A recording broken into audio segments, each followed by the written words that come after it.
see who we got. Do we got people in the match area? We do. I don't know who they are. We also have a crooked camera. That's we don't know. This is, that's not okay. Can we tell from the arms? I'm guessing, Chris is going to do it for us. So, I'm guessing on the left there, that's Tyler Gardner playing Grixis Death Shadow. You think that's... From the arms. You think the sleeves kind of tip you off there? Is he wearing the gray tip sleeves? And on the right, we've got Shawn Tabrizi. I was right, it's Tyler! Look at that, I can tell from the arms, man. That's how good I am. Yeah, I'm kind of an You're kind of an arm aficionado. Yeah, right? I'm like that. Remember in a Zoolander when he's talking about the hand model? The hand model. That's me. I'm always knowing about the hands. Tyler is playing the Grixis Shadow deck.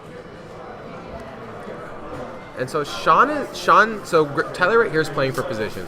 Yep. He can, if he wins this match, he locks. Shawn is on Kiki Cord. I think he was on last round too, right? No. Shawn Abzan Coco. Yeah. Okay, so we got. All right, so Abzan Collected Company. Brad says that this is a decent matchup for Abzan Collected Company because Grixis Shadow doesn't plan enough threats to block everything, and you can go really wide around the edges of the deck. Interesting. Okay, that makes sense, right? Yeah, so that's kind of Brad's opinion on the deck, and Brad is my Abzan Collected Company guru. I ask him whenever I have a question about the deck. Well, that makes sense. Yeah, he's just done a lot of work with the deck. Yeah. So Shawn's gonna crack fetch, take 2, play Vizirus here. He kicks it back to Tyler. Tyler's gonna want to get this off the table as soon as humanly possible. It's one of the combo pieces Shawn needs to gain infinite life. Yep. And so first we're gonna pay 2 life and cycle. And maybe get a land out of the deal as well.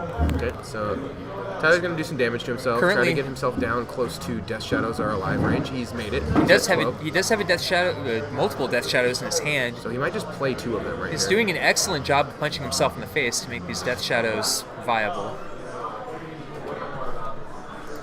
And so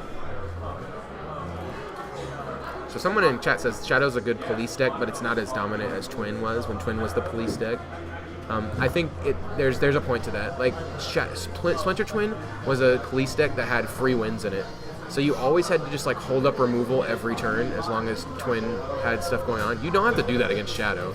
I would agree with that. You can always see your doom on the horizon, at least with Grixis Shadow. You don't have to guess that you're about to die. Yeah, I think that any bans to it would knock it out of tier 1. Like I can't think of a single card where I would be like, you ban that and it won't be at still tier 1. Well, if it's not going to do that much damage to it, why ban it at all? Really, you know. Like it would either take it, like anything you ban would either take it completely out or it would not do it quite enough. Chat suggests that maybe the adaptation to any kind of ban would be to include Fling instead, and that's an interesting choice. Flinging a Death Shadow at somebody is certainly going to do a lot of damage. That's rough stuff. The question is the consistency of having a card like Fling in your hand when you don't have a big Death Shadow on the table, right? So yeah, it's like it can definitely be a card that has no text on it a significant percentage of the time. Everybody for top 8, I think Matt's deck is listed still somewhere over here. Matt Anders and Shawn and Tyler are on top. Yeah, we do have Matt Anders over here. Cool. So, all right. So Tyler, we have his deck list. We've looked at it before. Shawn, I'm not sure I've seen yet. So let's take a look here. So it's Tyler and this is Shawn. Yeah, I'll put Tyler's back here. So, yeah, I don't think this deck needs a ban at all. I'm just gonna I agree end with you this conversation. I agree with you. I think that the deck is fine. It's strong, but not too strong. So, yeah, it's good. It's a good deck. Looks like Shawn's got kind of a stock list here. He's playing 3 Eternal Witnesses, 4 of the good combo pieces, 1 of the Anafenza Kintree Spirit. He's playing Ronus as his outlet for going infinite, but he's also playing a Walking Ballista, so he can go use infinite mana to do a couple different things. I like that. He's got two outlets for infinite mana, but he split them apart so that an opponent can't just keep him off of one with, some effect. That, oh yeah, like you can't Pithing Needle Walking Ballista and beat him. You have to also get Ronus off the table somehow. And Ronus has that God effect, where it's real good. So now he opens up his hand, shows that he has a Cord, a Kitchen Finks, a collected company, a land, and a land. Now this is bad for Tyler because he's going to be able to make infinite mana next turn. He can cord for the infinite mana. Then that leaves him with, he can cast a Kitchen Finks and then get infinite life, and then you class collected company. So that these all seem like things that Tyler can't beat. I think if I can't tell what that top card is that's being obstructed by the glare, but my sense of these cards that we can see here is that you'd want to take the cord and then hope that that collected company just whiffs, right? The garbage thing for Tyler here is that he doesn't have a removal spell or anything, so he has to just take the cord so that Shawn can't guarantee get the combo piece he needs to finish the infinite mana combo. Being able to choose the card that he pulls out is sure he'd rather just like not care about it, but he doesn't have any removal. He just has to turn these sideways. And let's threaten some. This is huge hits. Big damage. So he's gonna take 12 and go to 4. Let's make no shakes about this. If Tyler had a lightning bolt here, Shawn would be dead. Like there's a lot of cards that he could have had right there to murder. Tyler's gonna go top bottom. I think the one he put on top was a removal spell. He bottomed it. He picked up another Death Shadow. And see, that's one of those interesting lines of play. By that you meant he would lightning bolt himself, which Correct. would actually create 6 more damage because it grows the Death Shadows. Whereas a lot of people might think, well, lightning bolting my opponent is how I would deal the damage here. Not with Death Shadow. Not with Death Shadow. No. We bolt ourselves. We punch ourselves whenever possible. So Shawn's thinking here, he didn't get enough mana, so he's going to have to use his Devoted Druid twice to company and just hope for the best here. Yep, this is basically his out. He needs to get Eternal Witness and Vizier. So there's company at the door. Who do we have? Birds. This is bad. He needed. There's company at the door, and we don't want them here. It's Here's what he bird. needed, though. He needed Vizier and Eternal Witness, so he could get the Vizier, Eternal Witness back the cord, and then go infinite with the cord. Is it safe to say that we really really wanted here is anything except a singleton Birds of Paradise? Yeah, that's off pretty the bad collected draw. company? But the thing is, he can block both here and just take it and try to do something He next will- turn. he will likely have another turn. That was a really bad card. That was 5 about lands the bird? worst collected company that we could 5 lands see. bird? Are you joking me? But of course, that's exactly why Tyler chose the Court of Calling, right? Because if away. that collected company hits something like this, that's exactly the line of play that Tyler Took away a lot of options. needs to pursue here. Okay. Another thing that sucks for Shawn here is he's gonna have to block with the Viscers here when he'd like to keep it to be able to try to go in, to keep an infinite possibility open with the Kitchen Finks. Yep. So it looks like, what does Tyler have in hand here? 3 lands and a blue spell. I don't know if it's Stubborn Denial or what. So Shawn's gonna block. He'll sack. Probably scry twice, right? Scry. Oh, that's another Death Shadow in his hand. Yes. We knew he had that already from last turn. And a Snapcaster Mage, I think. The Snap's pretty good. He could just stave the Snapcaster Mage, or he can go Snap Thoughtseize, Snap Serum Visions. I don't think he'll Snapcaster any. Yeah, anything. I think maybe he'll just Play a Death Shadow, keep up Ambush Viper. maybe Snapcaster for a. Actually, you can cast Serum both. Visions. Snap Serum Vision seems really good because you can get Fatal Push from the Serum Visions. What are we? We're taking. Or Thought Seizing. Alright. Okay. Sure, why not? Take Walking Ballista, obviously. We're gonna take that Walking Ballista right out of there. See you later. Yeah, Tyler's playing really good for a deck that he's admittedly said he has not played a ton. Well, here's 3 Death Shadows, so His let's opponent's see. gonna- Let's see what Shawn has to say about this. Sean's gonna scoop. He's gonna move to scoop. There's the Court of Calling. So what? Play a land. Court of Calling for 2. Cord for 2, get Vizier, lose? Like, make Yeah. infinite mana? No, and cast he a could. Kitchen He Finks? could. He could cord for. He could. You're trying really hard. I'm but it's trying not- really hard to find a line of play here. I really don't see one. Yeah, it's. But he I needs don't he like needs a to way- assume that I know all the lines of The play. thing about the Cord is he needs a way to get. I think he'd have to cord for 1, right? Because he can't tap this creature. Well, he can tap it for Convoke. No, because he can't lose the blocker, right? Well, he can untap it by putting a -1 counter on it, and then that's a Vizier. He's not gonna block. You can't block and win. Like there's that's not a possibility. Oh, yeah, you're right. He can untap it straight. Devoted Druid. So he's gonna draw a card. This is what he's gonna try to do. He's gonna try to draw the Vizier. Whoa! So he draws it. He plays it. Nathan Santo with the voodoo magic. Now he's gonna make infinite mana. Cast Court of Calling. Yeah. Tyler says, "Yep, that's the demonstrate." Court Court of, oh he's no. He's gonna get the Duskwatch Recruiter. The Duskwatch Recruiter's gonna. I can't believe that I thought of that. He's gonna get a Ronus, sure, whatever. It doesn't really matter. He's gonna make a creature infinitely large, and he's gonna attack with it. And oh my. I mean, he could have got Duskwatch Recruiter, and so he's gonna get Duskwatch. So Recruiter. you remember like 2 minutes ago when you were trying to find a line of play and you're having a hard time, and I was like, I don't see one, but I don't know at all. I figured it out right before it happened. So right. Literally 1 second. Tyler went from dominating board position to an L, and that is the power of this deck, right? Like, all of a sudden, here's this infinitely large thing that's happening, and boom, you're dead. You can never let your guard down. Tyler never drew any removal. Let's make that really clear. Yeah. He drew like 0 removal spells the whole game, and then his opponent had 4 outer and drew it. So that. Collected Company deck showing the ability to come from the absolute bottom of the ropes to sailing to the stars. Yeah, well, he played to his 1 out. Tyler's gonna read this card. Tyler says, "Can I see that card that just beat me, killed me out of nowhere, please?" Can you please let me know what that does? All right, let's look at the sideboard for the Company deck. It's got a Fiend Hunter, 3 paths, an Intrepid Hero, an Orsov Pontiff. Intrepid Hero. It's been a while since we've seen that one. An Eidolon of Rhetoric, Abrupt Decay, a Tidal Sculler, a Tracker, a Pride Mage, and an Aeroboker. I think. Well, this is the matchup for Intrepid Hero, right? Intrepid Hero, like that's why it's there. In. Intrepid Hero. Let's bring it up for folks because that doesn't get thrown around very often. Yeah, this is a pretty. It's a great card. It's gonna be really good in this matchup because it kills everything. There's a Saga version, of course. Yeah, sure. Bring up the oldest one. Yeah.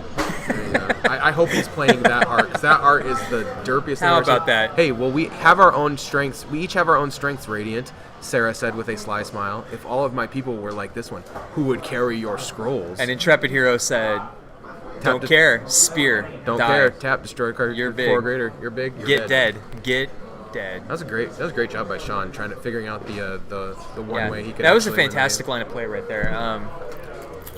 Showing he clearly has a very good grasp of this deck. All of the lines of play that can come up. Here's Nathan and I saying, "Well, that's pretty much it," and then there it is. He just wins out of nowhere. Yeah, it took us like a really long time to think of it without the added pressure of actually playing. Hey, I didn't think of it at all. So Nathan said the card that he needed to draw as he drew it, so I'm still convinced that Nathan had some kind of mental energy projected to that deck. I actually have that kind of power. Yeah, I can just say a card and it appears on the top of something. Nathan's a pretty amazing guy. I don't know if you folks know the type of things that he can do with his head, but the Elvis hairstyle.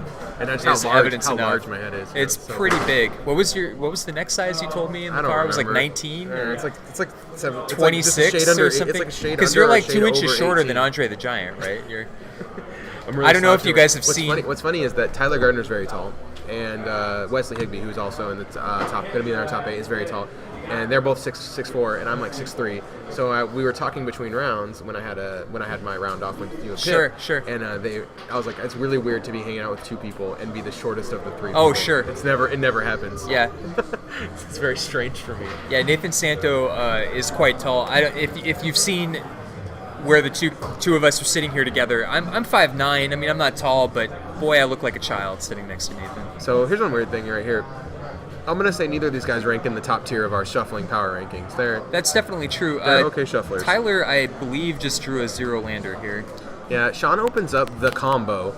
The question becomes, like, is you just want to just pressure with the combo and make him use all his removal, right? Like, that. Tyler has to mulligan this. Yeah, there's no... I think he had a couple of cyclers in He has there. a Street Wraith, but I mean, you just have to let it go. Was it only one Street Wraith? Oh, that's... Yeah. And he has a bunch of... I feel like something flew out of Tyler's deck right there, like off to the side. I don't know. Be able to see it. Maybe not though. I mean, yeah. All right. Well, anyway, Tyler's a good shuffler, but he's not like the god tier shuffler. He's a masher, and that's That's serviceable. So, yeah, we're going to get a good cut from Shawn here. Shawn kept his 7. So Shawn has the combo in hand. If Tyler doesn't have an answer to it right away, like a Thoughtseize or a removal spell, we're going to see Shawn win in basically a turn. Do you think Tyler is regretting his choice to try and play for position here at this point? No. Because the worst case scenario for him is he goes down to 3rd. Okay. There's not a real downside because Shawn will be in 2nd. It will help his tiebreaker. His tiebreaker will go up from it already was ahead of everyone else's. Right. So there's no real downside. It's all upside. He can be first in the Swiss. Absolutely. Well, here we go. We cycled a Street Wraith. We cracked a fetch land. We play a shock land, and now we're at Thoughtseize. We're Thoughtseizing. We're gonna take. Are we Thoughtseizing? Are we going for the gusto? That 1917, 15. Nope. Okay, so we're gonna be at 15. We had to stop somewhere. we couldn't go all the way. We couldn't just poke a hole in the raft and let all the life drain out. So Tyler takes a peek. Not sure what he's found at the top of his He deck. has an Is It Staticaster in his hand. He boarded that in. Which is a card he boarded in. It kills all the mana dorks. It kills the Vizier.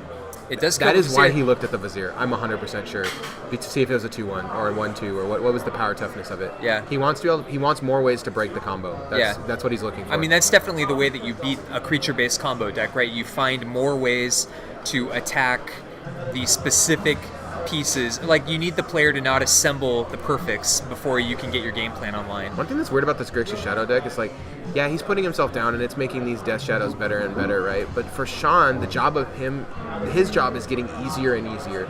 All he's got to do now is sneak in 12 damage, or Tyler's probably going to do more damage to himself, 10 or 8 damage with, like, 0/1 flyers that get counters on them or something like that. Tyler right? has not yet begun to get, to the bottom of his life total. He has a lot of damage left to do to himself, and he will. So Tyler should be at 10, I think. I think he's. Did we get that other shock land in untap? Yeah. He's probably tapped. at 10. It's tapped for the Death Shadow. His opponent wrote it down. It's right there. Yeah. So I'm not concerned about it. Everyone, I mean, it's not uncommon for our iPad there to be off by a bit.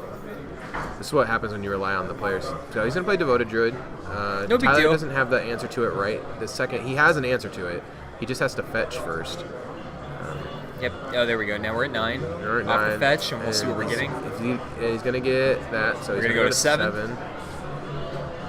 Or maybe he didn't take 2 last turn. No, he did. He did. They just corrected it because it was at 12.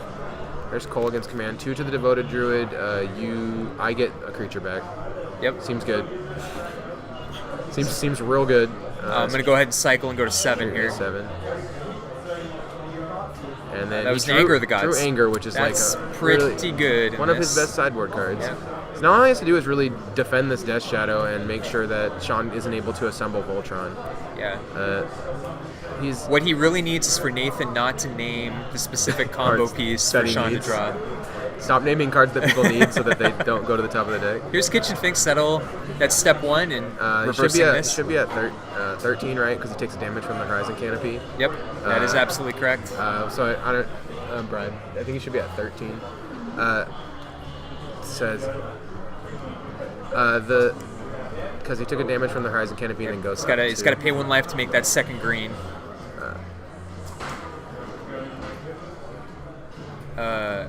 And he just adjusted the life total down to 5 there from the cycle. Street Raid? Yeah.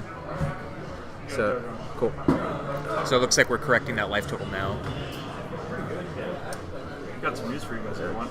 Table 2 is also played. Really? Table 2 also USA played. versus Scapeship Guy. They They- are playing their match. Oh, cool. That's excellent. An X2 will very likely get in, assuming. Oh, all right. So That's now drama. That's we've- exciting. We've heard that there's a good chance an X2 will make it in top 8. Apparently, this was correct. 14 was correct. We've now learned. Oh, okay. So I don't know if he took the damage or not. We It seemed like must- he went up 2, so I thought maybe he hit down and then 2 up. Maybe. I'm not I sure. mean, I was right there with you. I was under the impression that 13 was correct as well. So we must have missed something here. So we're gonna crack this fetch land, I guess, and go to 4. let's really get down here. Let's make it happen. Without looking at the deck list, what do you think of the chances that Shawn just plays Mountain Lightning Bolt here? 0. Is that low enough for you? Not even 0.01. but just straight 0. Okay, so we got the tap land. Tyler's just gonna Tap go ahead 3 and Anger of the Gods. Let's just get rid of that Kitchen Finks once and for all. that's rough. Because of Anger of the Gods, exiling the creature that persists won't matter because it didn't go to the graveyard. And now we have put Shawn's Shawn at 5. So I'm not sure. Tyler has removal in his hand, right? He's got to terminate. He does have a terminate. And I think he might have a Kolaghan's Command. So anything Shawn plays here, It's gonna die. He's gonna die, kill it, Yeah. and then attack for a billion. Yeah, so it looks like Tyler's game plan has worked out here to keep Shawn off of. Oh well, Kitchen Finks. But he has 2.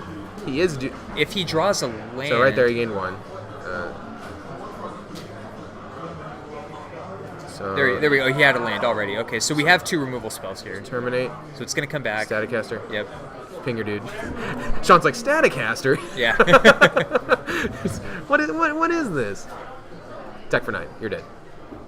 It wasn't Kolaghan's Command. It was this Static Caster. Equally relevant because when it came back with Persist, it came back as a 2/1, and then Izzet Static Caster was able to tap, deal Clean 1 up. damage to it, clean that Kitchen Finks out of the way for the 800 damage from the Death Shadow at that All point. right. So, and we are gonna have a 5/2 in the top 8. It might be Shawn or this person playing Scapeshift. It could be one of those 2 Grixis Shadow players if they were able to pull off the win. Yeah. So we we'll might have to a we'll have to Grixis- take a look at that as a There backup will be here. drama.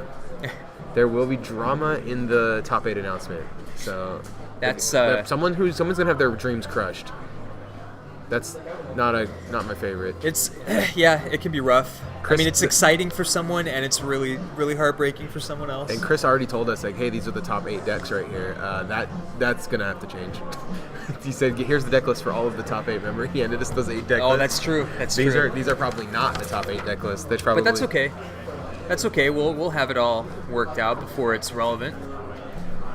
Either way, we're going to an exciting game 3 here. This time, Shawn will be on the play, which I imagine is very good for the Collected Company combo deck. Yeah, he can go up on turn 3 if he goes turn 2 combo piece, turn 3 combo piece, and then the game's over. Yeah. And it's really, that's it. Tyler's done. Like, because he can activate the abilities. Well, he can't respond to the mana ability, and he can't. It's like really hard to break the combo. He gets infinite mana, basically. So poor Tyler. So that's rough. Infinite mana, undisruptible combo. That's a thing. Is there a window for you to disrupt it? Like, I'm trying to think about it. So if you tap for mana, Once the 2 creatures are out, you have Devoted Druid and Vizier. Vizier's a so if you try to kill it, you can just activate the untap yeah. ability You can't again, you can't respond to the. and he keeps making mana. Yeah. So you're gonna get infinite mana. You're gonna lose the creature after you get infinite mana. Yeah, you but can't respond to the mana ability and the placing a -1/-1 counter that doesn't actually get placed on it. That can happen at instant speed at any point. So, you can just you just respond in response to death. untap it again. Yep. And the worst that can happen is you make infinite mana and then the Devoted Druid dies. Or the Vizier, but either way, Yeah, you're fine. I mean, whichever one got targeted. And then you have infinite mana. You can chord for your finishing pieces of the combo. You know, surprisingly, there are a lot of things that this deck can do with infinite mana. I mean, that's. Shawn's showing us too, Ronus and chord for Ronus. And But only also- one land, I think. I think we're only looking at a Windswept Heath here for him. And it's tough because he's got the path, which is pretty decent. He's got multiple chords of Vizier. He's got like I can't tell if he has a mana creature or not, but really, It's the I don't make- think that's going to be something that he'd be comfortable with against a Grixis deck that's packed with removal. Another problem for him too is that like he's under a lot more pressure to win this game than Tyler is. Yep. And like keeping a risk, losing to a risky keep like this is like the ultimate feel bads. It might be influencing him. Yeah, and to be honest, it doesn't seem like there's a lot of incentive to keep this. Or to I don't try know what it. that bottom card is. If that's bottom card's a mana dork, I he'll be thought the fine. bottom, it's is. Noble Hierarch. So it makes it a little better, but if- still, like, I mean, this Grixis deck has so much removal in Here's it. the thing. Tyler knows that really he only needs to kill the combo pieces, so he might let this Noble Hierarch live. What he doesn't know is that Shawn is missing land drops, and killing this Noble Hierarch might be Well, backbreaking. how about this? I see where you're coming from. If Shawn fails to find a second land and doesn't play a second land the next turn, that Noble Hierarch, 100% chance of it dying. Right, or he's gonna Thoughtseize here and see that he has nothing Yeah. and be like, okay, well now Yep, there we go. Yeah, and this Grixis deck just has it's like a pile of removal, and now Tyler's gonna see what's going on over here. And this is the risk to keeping the 1 land mana dork. The question is, does he take the Path or the Vizier? I mean, the other cards don't do anything by themselves. It's two choices. The Path will buy him time, so I think I just take the Path, even though the Vizier is the better card. It's the combo piece, especially if he has removal in hand. Like I'm thinking he's got 2 Court of Callings, though. The fact that he doesn't have any mana sort of makes the Court of Callings a moot point, right? Tyler has a Terminate. Like if Shawn assembles the combo, or even just plays one of the combo pieces, he just terminates it. I still feel like the Vizier is well, he's got to terminate. You're right. Maybe the Path is probably the right way to go here. You can take the Path or the Vizier. It just really depends on how he feels about his hand. Yeah. Like he has no creatures yet too, so maybe he just doesn't care about the Path. Yeah. Looks like he's gonna take That's probably the how he's Vizier. feeling about it. Yeah. Right? He doesn't want him to untap, play Vizier. Yeah. I mean, leaving the Vizier in his hand does make it so that he has to burn a removal spell on it, and he may just feel, if I have the opportunity to get rid of a combo piece this way. He was feeling like, I'm going to terminate the bird next, or the guy next turn. Oh, well, he drew a bird. That's helpful. Yeah, it gives him another turn to draw land. And now he's free. Now that he's taken the Vizier, it frees him up to try and get rid of one of these mana producers for Shawn and slow him down that way. So I think Tyler can start building to is he could start trying to build to an Anger right here. He has an Anger in hand. Anger would be pretty game ending for Shawn. He has an Anger of the Gods in his hand right now? Yeah. Oh, well, yep, that's going to be lights out if he can resolve that, I think. So he may be trying to decide if he wants to wait until turn 3, kind of risk it, but given the fact that he took the Vizier, I think he can afford to do that. Yeah, just to talk about Tyler's removal suite, he's playing 2 Terminates, 4 Fatal Pushes, and 4 Snapcaster Mages to re-up all of those. Plus whatever ones he decided to bring in. He has 3 Anger of the Gods, 2 Collective Brutalities, a Dreadbore in the sideboard. He obviously brought in Izzet Staticaster. We saw that last game. It actually did work too. I wonder if he might have... He declines to get a blue source here, even though he has a bunch of cantrips in his hand. Did he draw a blue land? Yeah, so next turn he's going to play an untapped land. Does he have one? No. I don't understand why he didn't get a... Oh, that's interesting. He really wanted to play a Death Shadow, but like...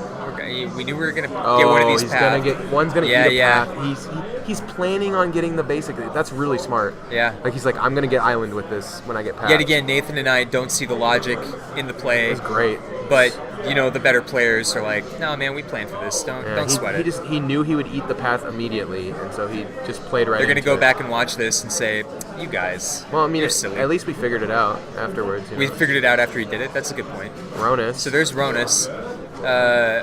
So Anger of the Gods is going to happen here, and then Shawn's going to take a lot of damage. Pretty sure is the way this is going, but I could be wrong.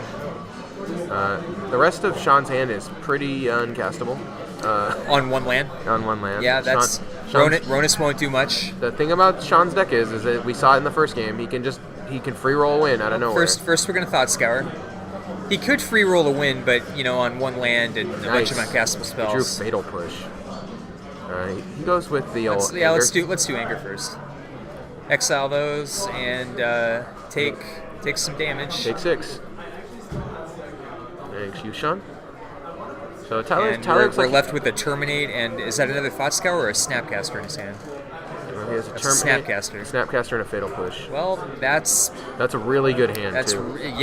Nothing is going to stay on the board to get rid of get in the way of this Death Shadow. Whatever he drew, he's going to lose. Yep. And so probably bye Viscera Seer or Eternal Witness. Viscera Seer. Viscera Seer is probably more castable. Yeah. Eternal Witness, he's so far from casting. Yeah, and these Court of Callings are still dead cards right now. So now let's crowd in for 8.